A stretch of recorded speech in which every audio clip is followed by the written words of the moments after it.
Hello and welcome to my YouTube channel Petro Intelligence. My name is Shahid Khan, and I am a chemical engineer. I have prepared a training course on instruments in refineries and chemical plants, which will be beneficial for those who are working in oil and gas refineries and chemical plants. After completing this course, you will be able to describe the basic instruments used in the process industry, identify and draw standard instrument symbols, describe temperature, pressure, flow, and level measurement techniques, identify the elements of a control loop, describe cascaded control, compare automatic and manual control, explain the importance of the operating percentage on a control valve. Before starting the course, let us have a look at key terms. Absolute pressure, PSIA, is the pressure above a perfect vacuum or zero pressure. Actuator is a device that controls the position of the flow control element on a control valve by automatically adjusting the position of the valve stem. Automatic control allows a control loop to utilize all 5 elements and work to match the set point. Bellows pressure element is a corrugated metal tube that contracts and expands in response to pressure changes. Board-mounted equipment are instruments, gauges, or controllers that are mounted in a control room. Bourdon tube is a hook-shaped, thin-walled tube that expands and contracts in response to pressure changes and is attached to a mechanical linkage that moves a pointer. Cascade control is a term used to describe how one control loop controls or overrides the instructions of another control loop in order to achieve a desired set point. Control loop is a collection of instruments that work together to automatically control a process. The basic elements of a control loop include primary element or sensor, transmitter, controller, transducer, and final control element. These devices are typically connected with electric lines and a pneumatic line to operate the valve. Control valve is an automated valve used to regulate and throttle flow, typically provides the final control element of a control loop. Controller is an instrument used to compare a process variable with a set point and initiate a change to return the process to a set point if a variance exists. Differential pressure, DP, cell measures the difference in pressure between 2 points. Distributed Control System, DCS, is a computer-based system that controls and monitors process variables. Electric actuated valve is a valve that utilizes electricity to actuate or move the flow control device. An example of this type of valve is a solenoid. Field-mounted equipment instruments or controllers that are mounted near the equipment in the field. Final control element is the device in a control loop that actually adjusts the process, typically a control valve. Gain is the ratio of the output signal from the controller to the error signal. Gauge pressure, PSIG, is the pressure above atmospheric pressure. 0 is equivalent to approximately 14.7 psi at sea level. Hydraulic actuated valves utilize a hydraulic actuator to position the flow control element. Internal designs include piston or vane. Indicator gauge is an instrument used to show the value of process variables such as pressure, level, temperature, and flow. Interlock is a device that prevents damage to equipment and personnel by stopping or preventing the start of certain equipment if a preset condition has not been met. Manometer is a device used to measure pressure or vacuum. Manual control allows the controller to open the control valve and set it at a predetermined percent. Permissive is a special type of interlock that controls a set of conditions that must be satisfied before a piece of equipment can be started. Pneumatic actuated valves utilize air to actuate the flow control element. Internal designs may be piston, vane, or diaphragm. Primary element and sensor are the first element of a control loop. Primary elements and sensors come in a variety of shapes and designs depending on whether they are to be used with pressure, temperature, level, flow, or analytical control loops. An example of a temperature element is a thermocouple. A flow control primary element is a turbine meter or orifice plate. A level element is a displacer. A pressure element is a Bourdon tube. Many different types of primary elements or sensor care are used in the chemical processing industry. Process instrumentation are devices that control and monitor process variables, transmitters, controllers, transducers, primary elements, and sensors. Programmable Logic Controller, PLC, is a simple, standalone, programmable computer that could be used to control a specific process or be networked with other PLCs to control a larger operation. PLCs are inexpensive, flexible, provide reliable control, and are easy to troubleshoot.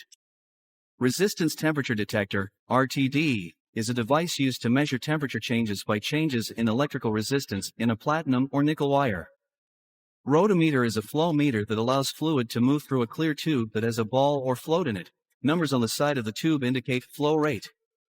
Set point is desired value of a process variable. Sight glass gauge is a level measurement device consisting of a transparent tube and gauge attached to a vessel that allows an operator to see the corresponding liquid level. Thermocouple is a temperature measuring device composed of dissimilar metals that are connected at one end. Heat applied to the connected ends causes the generation of voltage that corresponds to the temperature change, which is indicated on a temperature scale. Thermowell is a chamber installed in vessels or piping to hold thermocouples and RTDs. Transducer is a device used to convert one form of energy into another, typically electric to pneumatic or vice versa.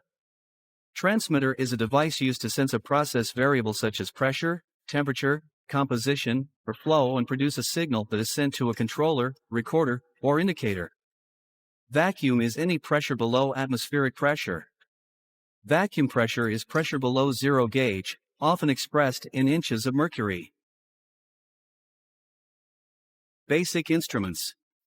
Automatic control is the foundation for efficient continuous flow processes. At one time, operators controlled processes manually. This type of process was valve-intensive. It required the technician to open and close valves in piping lineups manually. Modern advances in instrumentation have made it possible for industrial manufacturers to automate their processes. To a process operator, this means that an instrument or computer can control the opening, closing, and positioning of valves, start and stop equipment, measure process variables, and respond automatically. This automation enables a single process technician to monitor and control large, complex process networks from a single control center. Basic process instrumentation as shown in picture includes gauges, transmitters, controllers, transducers, primary elements and sensors, computers, control valves, and other final control elements. Each instrument can be represented by a symbol as shown in picture. Temperature measurement.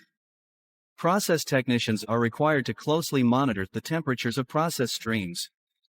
When heat energy is applied to an area, molecular activity increases, and energy is transferred from molecule to molecule. As this process occurs, pressure and temperature increase in an enclosed environment, materials expand, and density changes. Temperature is defined as the degree of hotness or coldness of an object or environment. Two commonly used scales are Fahrenheit and Celsius. Fahrenheit scales operate by using 32 degrees Fahrenheit as the freezing point for water and 212 degrees Fahrenheit as the boiling point of water. Celsius uses 0 degrees Celsius as the freezing point of water and 100 degrees Celsius as the boiling point of water. Process operators use Fahrenheit and Celsius thermometers to measure temperature. Local temperature indicators usually contain a bimetallic strip that differentially expands with increasing temperature, causing a deflection that is correlated with temperature. Bimetallic thermometers, thermocouples, can range from -300 degrees to 800 degrees Fahrenheit. Another familiar type of thermometer has a primary element or sensor that consists of a filled thermal bulb and capillary tubing, resistance bulb, or thermocouple.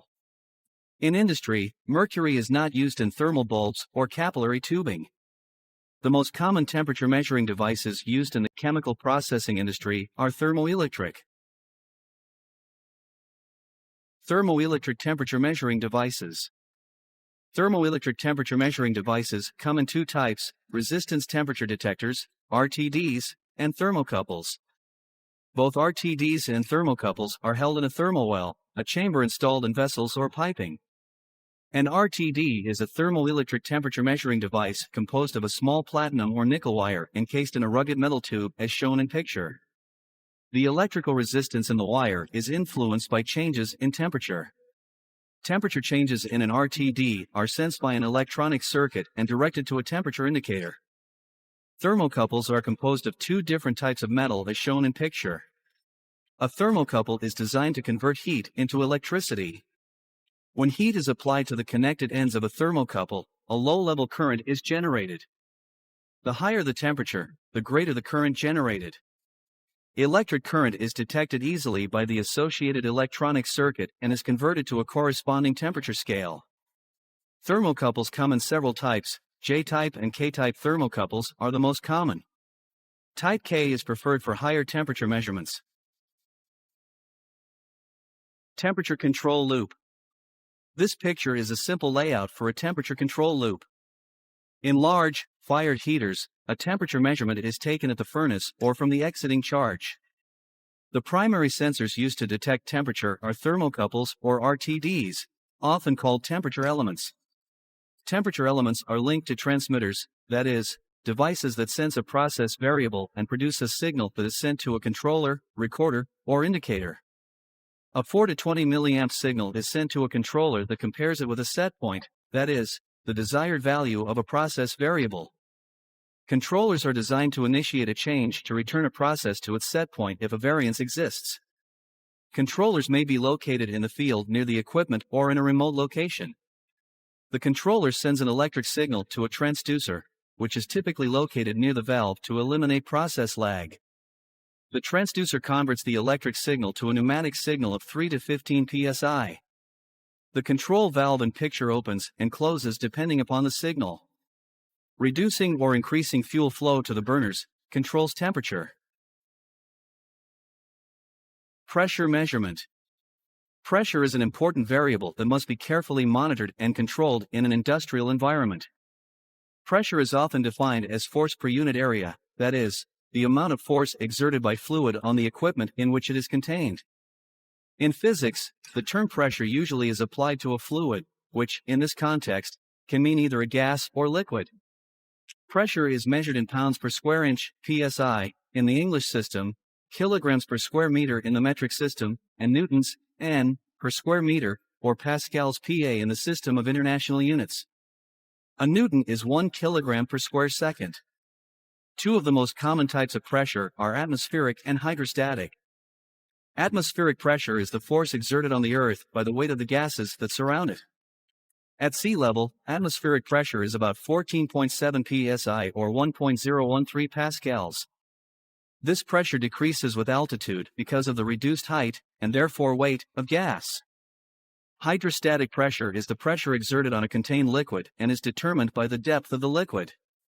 Even a novice swimmer is acquainted with the pressure differences at the surface of the water and the bottom of the pool.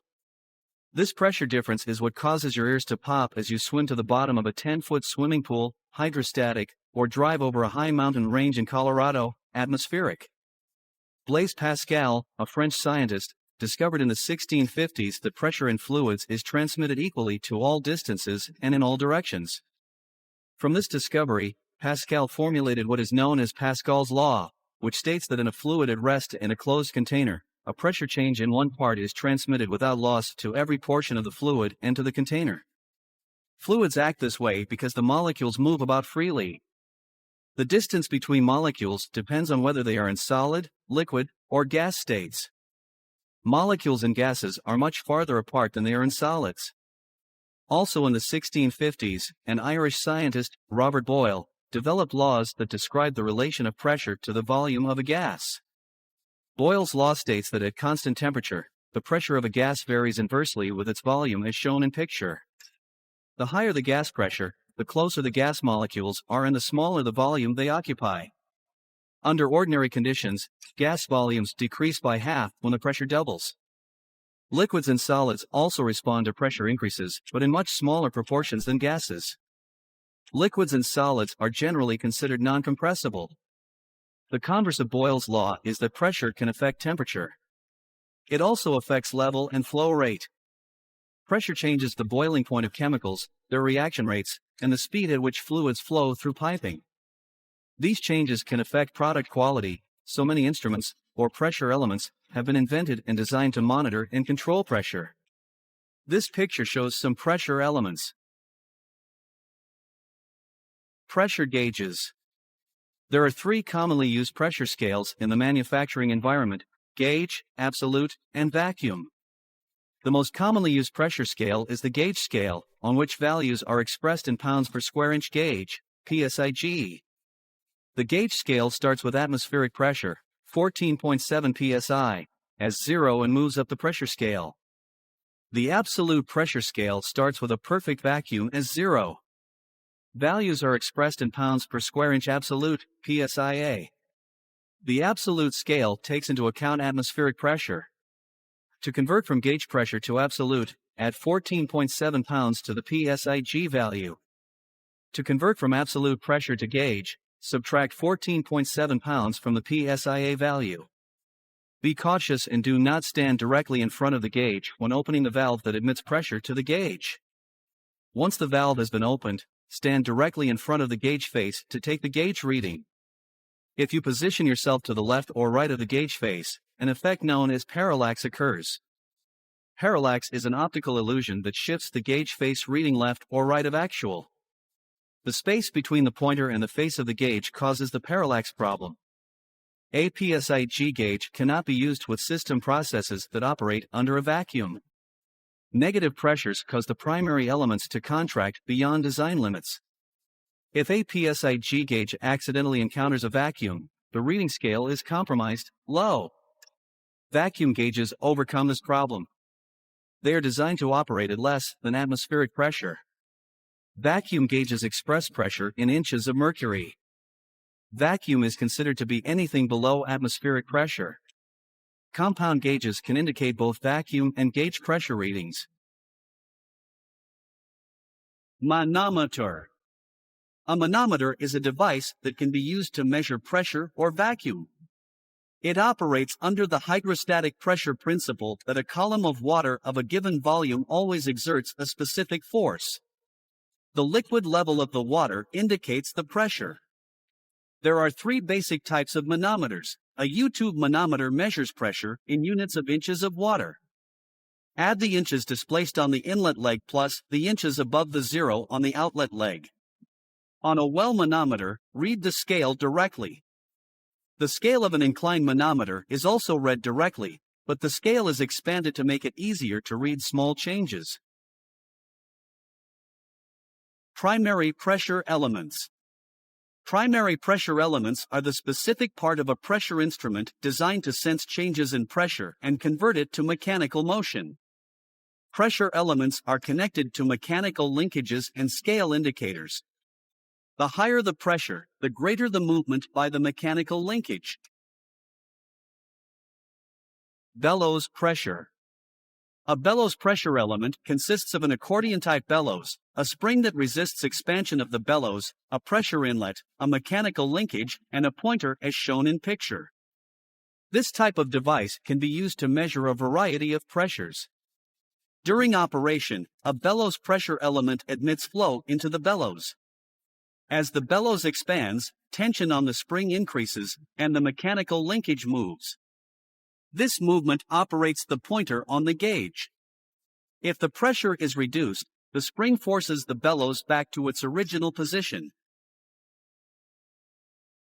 Bourdon tubes. The most common type of pressure element is a Bourdon tube. Bourdons come in a variety of shapes and designs. The most common are the C-type, helical type, and spiral type. C-type Bourdon tubes are named for their C-shaped, hollow pressure element as shown in picture. C-type Bourdons are composed of a C-shaped hollow tube, a pressure inlet attached to one end of the tube, a mechanical linkage attached to the top of the Bourdon tube, and a pointer. During operation, the tube expands and contracts in response to pressure changes. This process is sometimes referred to as elastic deformation. This expansion moves the mechanical linkage and pointer. Bourdons measure a wide variety of pressures, including vacuum. Helical and spiral type Bourdons operate the same way the C-type Bourdon does. The main difference is in the actual shape of the pressure element. In an automatic control system, a spiral type Bourdon can be connected to a transmitter. As the spiral element responds to pressure changes, the transmitter sends a signal to the controller, which sends a signal to the control valve. Diaphragm capsule. Pressure element. The third type of pressure element is a diaphragm. Diaphragms come in two basic types: diaphragm capsule pressure element and slack diaphragm pressure element.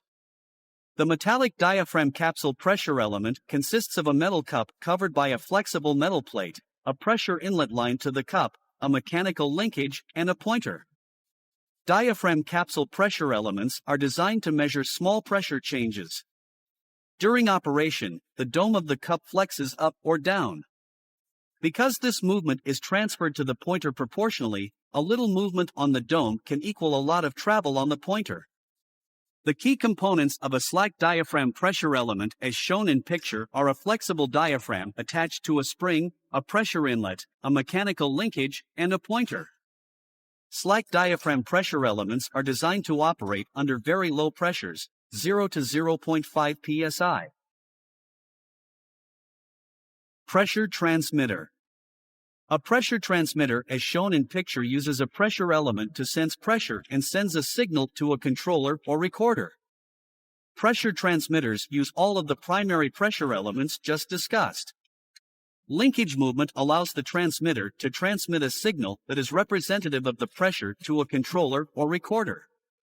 A controller opens or closes control valves depending on the signal it receives from the transmitter. Pressure control loop. Pressure control loop design has the same elements as temperature, level, and flow control loops. The one area that changes consistently is the first, primary elements and sensors. Pressure control loops use devices to detect and respond to pressure changes. These primary elements are typically expansion-type devices. This picture includes a pressure transmitter, controller, transducer, and control valve. Fluid flow measurement. Fluids flow through a series of pipes, valves, pumps, and vessels. Knowing and controlling the flow rate of a particular process stream are critical to the operation of the unit. Continuous chemical reactions require precise measurements to ensure that all of the reactants or raw materials are combined in the proper proportions to form the final products. Feed rates and product rates must be accurately controlled for economic reasons.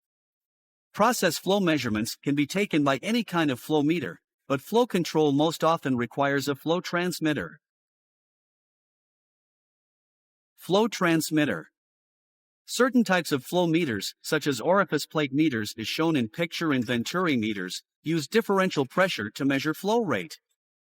Fluid flow through a pipe can be related to pressure differences inside the pipe when flow-restrictive devices, such as orifice plates, Venturi tubes, or flow nozzles, are installed. When the fluid flow encounters a restriction in a pipe, the pressure increases in front of the restriction. Fluid velocity through the restriction increases. The pressure on the other side of the restriction drops. A DP, differential pressure, cell is used to measure the difference between the pressure on the inlet and the pressure on the outlet side of the restricted device. The DP cell usually is connected to a transmitter that sends a signal to a controller. Controllers send signals to control valves to open or close depending on the comparison of the signal from the field with the flow rate set point. Positive displacement meters. There are two types of positive displacement meters, nutating disc and oval gear.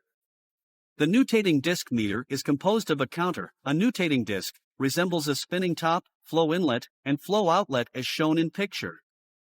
Nutating disc meters measure fluid flow directly by counting the rotations of the disc as fluid passes through it. An oval gear meter has an internal structure that resembles that of a lobe pump as shown in picture. The lobe-shaped elements rotate as fluid passes through the internal chamber. The rotation of the gears is used to calculate the total flow rate. Rotameter. Another type of flow measuring device is a rotameter. A rotameter is composed of a tapered tube, scale, ball, or float, and inlet and outlet as shown in picture. During operation, flow enters a tapered tube at the bottom of the rotometer and lifts the ball off its seat. The ball provides a constant restriction to the flow and corresponds to the flow rate on the scale that runs the length of the tube. The higher the flow rate, the higher the ball rises in the tube. Fluid flows around the ball and out the top of the rotometer. Turbine flow meter. Turbine flow meters usually consist of a section of pipe with a rotor mounted in the pipe and a sensor on the outside of the pipe. As fluid enters the turbine flow meter, the turbine blades begin to rotate as shown in picture. The speed of the rotation is proportional to the velocity of the fluid. It is important to understand that flow velocity and flow rate are not the same. Flow velocity is the actual speed of the fluid, measured as distance per unit time, for example, feet per second. Flow rate is the total quantity of liquid that passes a specific point, measured as volume per unit time, for example, gallons per minute. Turbine flow meters are accurate over a wide range of flows. Weir and flume flow measuring devices. Weir and flume flow and level measuring devices are used to calculate flows in open channels as shown in picture. When a weir or a dam is placed into a process stream, it creates a restriction that forces the level to build. This level is used in a calculation to identify the flow rate. There is a direct correlation between the liquid level and the flow rate. The lower the level, the slower the flow. Flumes operate under the same principles as a weir but are used for higher flows. The flume is a narrow, sloping pass that funnels flow.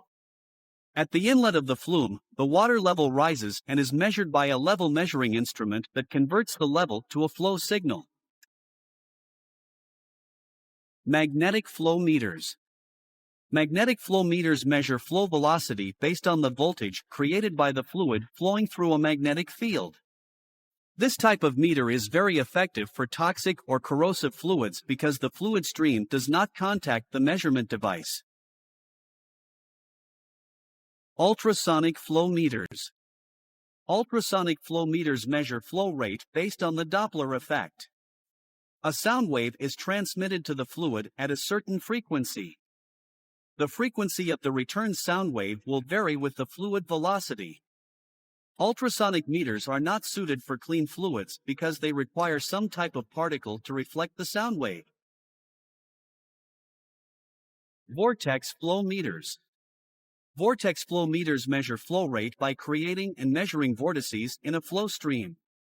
The vortices are created by a blunt object in the flow path called a strut bar. Thermal flow meters. Thermal flow meters measure flow rate based on changes in resistance due to changes in temperature. Thermistors are used to measure the change in resistance.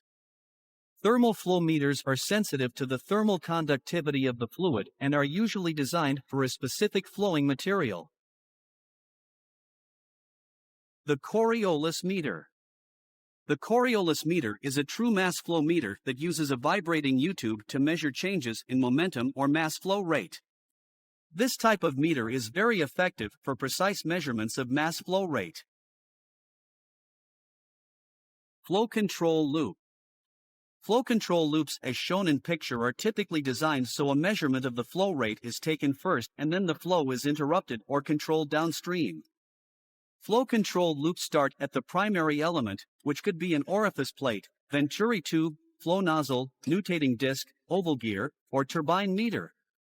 The most common primary element is the orifice plate. Orifice plates create a pressure differential that can be measured by a DP transmitter. Primary elements are typically used in conjunction with a transmitter. Although it appears that the primary element is interrupting the flow, it is not. Increased velocity across the orifice plate compensates for the restriction. The transmitted signal is sent to a controller that compares the incoming signal with the desired set point. If a change is required, the controller will send a signal to a final control element. Level measurement. Process technicians use fixed reference points, typically vessel taps, on which to base level measurements. The lowermost tap represents 0 level, and the uppermost tap is 100%. Correct level readings and control help make modern processing possible and profitable. Level measurements can be continuous, that is, levels monitored continuously, or single point. In single point measurements, readings are taken from a single point or from multiple points on a vessel. Single point measurements are used to turn equipment like valves, pumps, compressors, motors, alarms on or off and to detect high and low process levels. Level measurement devices can also be classified as direct or indirect. Direct level measurement instruments. Direct instrumentation is in physical contact with the surface of the fluid. Direct level measurement equipment may calculate the product surface level from a specific point of reference. Direct instruments include sight glasses, floats, displacers, and probes. A sight glass is a transparent tube with graduated markings, a gauge, mounted on the side of a tank as shown in picture. In a float and tape device, a float rests on the surface of the fluid, and the tape moves up and down, depending on the level. Displacers are buoyancy devices, or weights, that can be linked to a transmitter to control flow as shown in picture. Conductivity probes are high and low-level alarms. They use electricity to complete the lower leg circuit. If liquid reaches the higher leg, the circuit is broken. This type of system, which is designed to keep the level between the high and low conductivity probes, typically is used for non-flammable material. Capacitance probes are radiation devices or load cells. Indirect level measurement. Indirect instrumentation incorporates pressure changes that respond proportionally to level changes. DP cells convert pressure differences to a level indication. They measure the hydrostatic pressure difference between 2 points on a pressurized vessel. A continuous level detector gauge is a pressure-sensitive instrument that measures hydrostatic pressure in open vessels and converts it to a level indication. A bubbler system is a level measurement device that forces air through a tube that is positioned in the liquid. The liquid's resistance to flow registers on a pressure-sensitive level gauge that converts the pressure to a level indication. Bubbler systems are used to measure levels in open vessels. Level control loop. A typical level control system uses a primary element sensing device, direct or indirect, level transmitter, controller, transducer, and control valve. Level control loops use floats, displacers, or differential pressure transmitters. This picture uses a DP cell to detect level changes. The primary element or sensor is inside the transmitter, as indicated by the lack of a line separating LE and LT. These two devices couple up to detect and send a signal to a level controller. A transducer converts the signal and opens or closes the control valve. Basic elements of a control loop. The key component of automatic control is the control loop, the group of instruments that work together to control a process. As we have seen, these instruments typically include a transmitter coupled with a sensing device or primary element, a controller, a transducer, and a control valve. Process plants contain many control loops that are used to maintain pressure, temperature, flow, level, and composition. The basic elements of a control loop are 1. Measurement device, primary elements and sensors shown in table.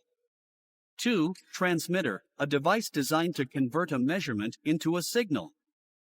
This signal will be transmitted to another instrument. 3. Controller, a device designed to compare a signal with a set point and transmit a signal to a final control element. 4. Transducer, a device designed to convert an air signal to an electric signal to a pneumatic signal. Sometimes referred to as an I to P or as a converter. 5. Final control element, that part of a control loop, for example, control valve, damper, or governor for speed control, that actually makes the change to the process. The final control element is governed by a controller. This picture is an example of a cascaded control loop. Transmitters. DP cell transmitters can be found in two basic designs, pneumatic and electronic. Controllers are typically mounted between 400 closed loop and 1000 open loop feet from the transmitter. The signal from an electronic transmitter is proportional to the pressure difference between the high-pressure leg and the low-pressure leg. Standard output signals are 4 to 20 mA, 10 to 50 mA, and 1 to 5 volts. The 10 to 50 mA transmitter is used because it has a higher tolerance to outside interference than does the 4 to 20 mA transmitter. Pneumatic transmitters require a 20 to 30 psig air supply in order to run the standard 3 to 15 psig output. DP cells as shown in picture function by running a high and low pressure tap to each side of an internal twin diaphragm capsule. Pressure changes cause the diaphragms to move. This process increases or decreases the signal to the controller. Smart transmitters are another type of transmitter frequently found in the chemical processing industry. This type of transmitter is very reliable and does not need constant attention. Smart transmitters have an internal diagnostic system that warns the operator if a problem is about to occur. This type of transmitter can be used in liquid or gas service to control pressure, viscosity, temperature, flow, and level. Several advantageous features of the smart transmitter are speed, reliability, internal diagnostics, strong digital signal, and remote calibration capabilities. Controllers and controller modes. The primary purpose of a controller as shown in picture is to receive a signal from a transmitter, compare this signal with a set point, and adjust the process, that is, the final control element, to stay within the range of the set point. Controllers come in three basic designs: pneumatic, electronic, and digital. Electronic controllers were first introduced in the early 1960s. Before then, only pneumatic controllers were available. Pneumatic controllers require a clean air supply pressure of 20 to 30 psig. Several of the more attractive features of electronic controllers are the reduction of lag time in process changes, low installation expense, and ease of installation. With the widespread use of the PC or personal computer, several applications were found for controller use. Distributed control systems, DCS, software in computers replaced pneumatic and electronic controllers. The primary reason was the ease with which a DCS could be installed and the relatively few wires required to do it. Most modern plants include a combination of all three systems: pneumatic, electronic, and digital. The diagram of a control loop will identify the type of controller: pneumatic, electronic, or DCS. For example, in picture, the diagonal lines between the transducer and the valve signify pneumatic control. Controllers can be operated in manual, automatic, or cascaded or remote control. During plant startup, the controller is typically placed in the manual position until the process has lined out. In manual control, the controller sends an output to the final control element, as set by the operator. After the process is stable, the operator places the controller in automatic and allows the controller to supervise the control loop function. At this point, the controller will attempt to open and close the control valve to maintain the set point. Cascade control as shown in picture is a term used to describe how a second controller will reset a controller's set point in order to achieve a desired outcome. Proportional band. The proportional band on a controller describes the scaling factor used to take a controller from 0% to 100% output. If the proportional band is set at 50% and the amount of lift the final control element, globe valve, has off the seat is 4 inches, the control valve will open 2 inches. Range is defined as the portion of the process controlled by the controller. For example, the temperature range for a controller may be limited to 80 to 140 degrees Fahrenheit. Span is the difference, delta, between the upper and lower range limits. This value is always recorded as a single number. For example, the difference between 80 and 140 is 60 as shown in picture. Controller modes. Process technicians use a number of controller modes. The most common types are gain, reset, and rate. Gain may be used individually or in combination with reset or rate. Gain is most frequently paired with reset. Rate is typically applied to temperature control applications. The most advanced system uses a combination of gain, reset, and rate. Proportional control is primarily used to provide gain where little or no load change typically occurs in the process. Gain plus reset is used to eliminate offset between the set point and process variables.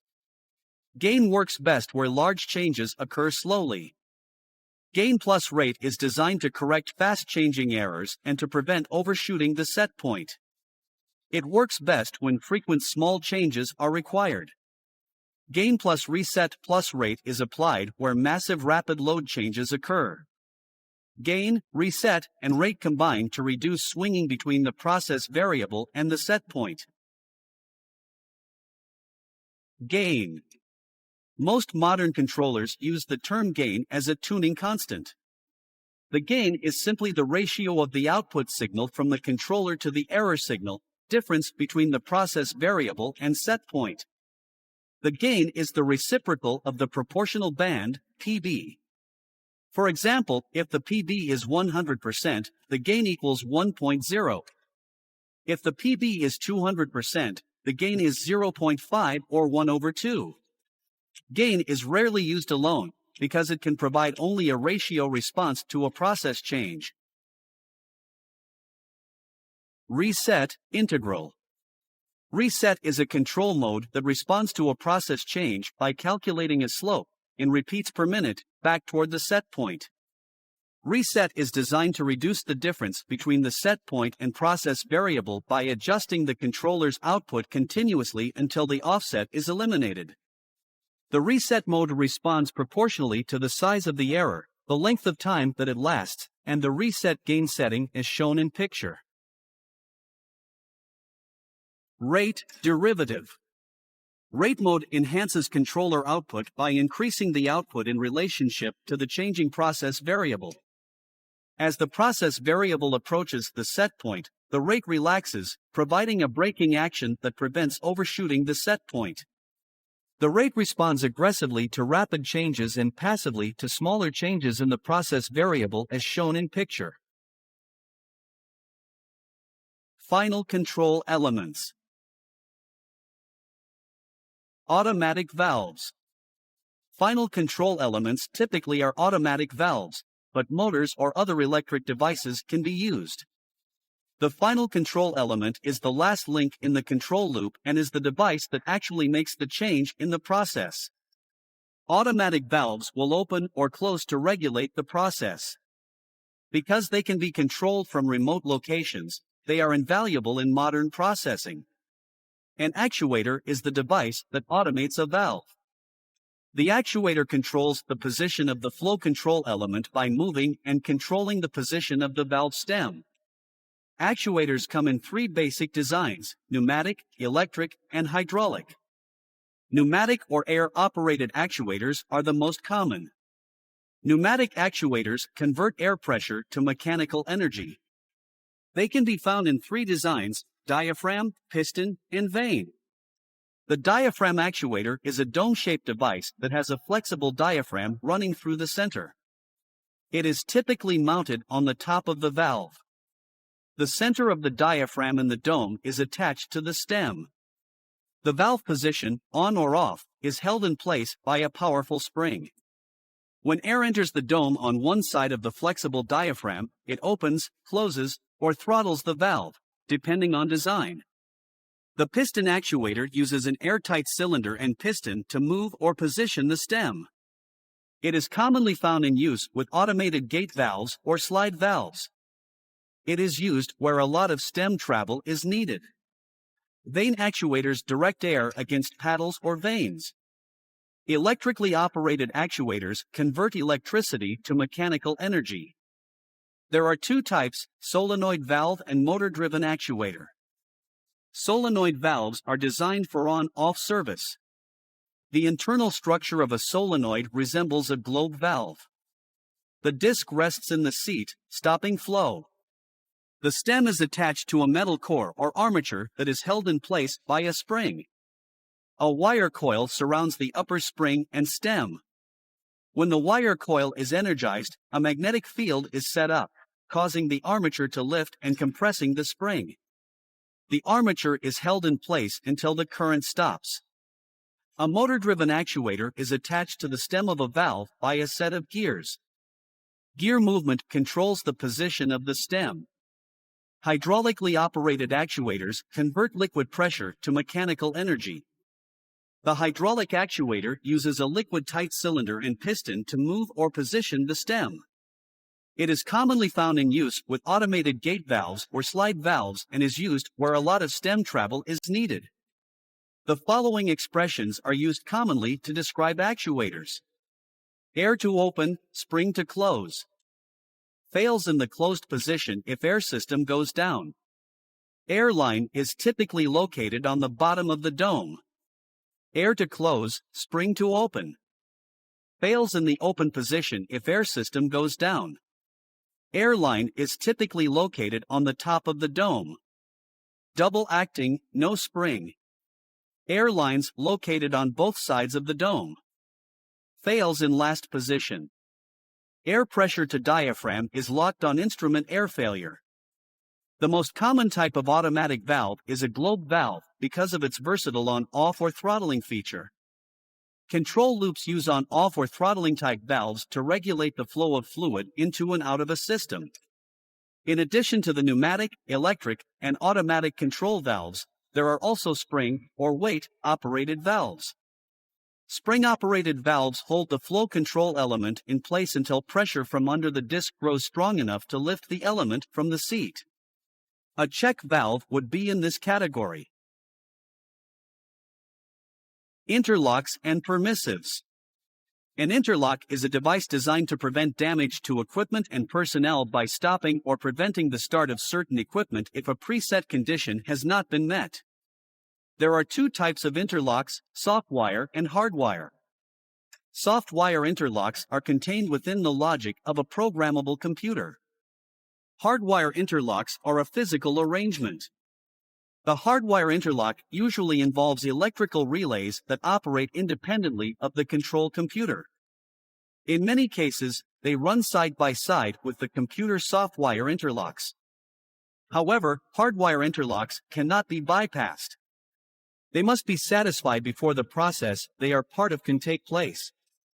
A permissive is a special type of interlock that controls a set of conditions that must be satisfied before a piece of equipment can be started. Permissives deal with startup items, whereas hardwire interlocks deal with shutdown items. A permissive is an interlock controlled by the DCS. This type of interlock will not necessarily shut down the equipment if one or more of its conditions are not met. It will, however, keep the equipment from starting up. Manual and automatic control. During a unit startup, console operators will use manual control to initially establish a steady state flow through the system. Typically, when a new process is being brought online, a control loop will swing high and low as it attempts to match the set point. Experienced technicians are familiar with the operating valve percentage that is established when a unit is lined out. By placing the valve in manual control, process variations are reduced. Once the system is online, the console technician will insert the set point on the controller and place it in auto. This procedure enhances the time it takes to bring a unit up to steady state and produce a high-quality product. Automatic control uses all 5 elements of the control loop in a dynamic system that measures, compares, and attempts to control a specific process. Process units may have hundreds of control loops that make it possible to control level, pressure, temperature, flow, and a variety of analytical processes. Automatic control allows a process technician to control a much larger and more complex arrangement of process systems. Cascaded control. Cascade control uses elements from 2 separate control loops. One of the controllers functions as the primary controller, and the other functions as the secondary controller. This relationship is often referred to as master-slave control. This picture illustrates the basic elements of a cascaded system. It is important to point out that in this type of process control, controllers will communicate only with other controllers. In many process systems, it is possible to accomplish a variety of similar objectives simultaneously.